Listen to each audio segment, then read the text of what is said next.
தஞ்சை மண்டல கால்நடை பராமரிப்புத்துறை சார்பில் ஆடுகளுக்கு ஆட்டுக்கொல்லி நோய் தடுப்பூசி முகாம் நேற்று தொடங்கியது. தஞ்சையை அடுத்த நாஞ்சிக்கோட்டை கால்நடை மருந்தகத்திற்கு உட்பட்ட மாப்பிள்ளை நாயக்கன் பட்டியில் நடந்த தடுப்பூசி முகாமை மண்டல கால்நடை பராமரிப்பு துணை இணை இயக்குநர் டாக்டர் கார்த்திகேயன் தொடங்கி வைத்தார்.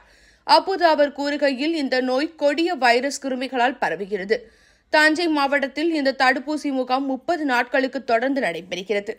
தஞ்சை மாவட்டத்தில் உள்ள அனைத்து செம்மறி மற்றும் வெள்ளாடுகளுக்கு இந்த தடுப்பூசிகள் போடப்படுகிறது என்றார். இந்த கால்நடை பராமரிப்புத்துறை உதவி இயக்குநர் சரவணன், தெய்வ அமிர்தம், கால்நடை டாக்டர்கள் கோகுல், ஷெரீப் மற்றும் கால்நடை ஆய்வாளர்கள் உள்பட பலர் கலந்து கொண்டனர். மேலும் இந்த முகாம் நாஞ்சிக்கோட்டை கால்நடை மருந்தகத்திற்குட்பட்ட வண்டலுண்டாம்பட்டு, வண்டலுண்டாம்பட்டு, கொல்லாங்கரை, விலார், நாஞ்சிக்கோட்டை ஆகிய ஊராட்சிகளில் தொடர்ந்து நடைபெறுகிறது.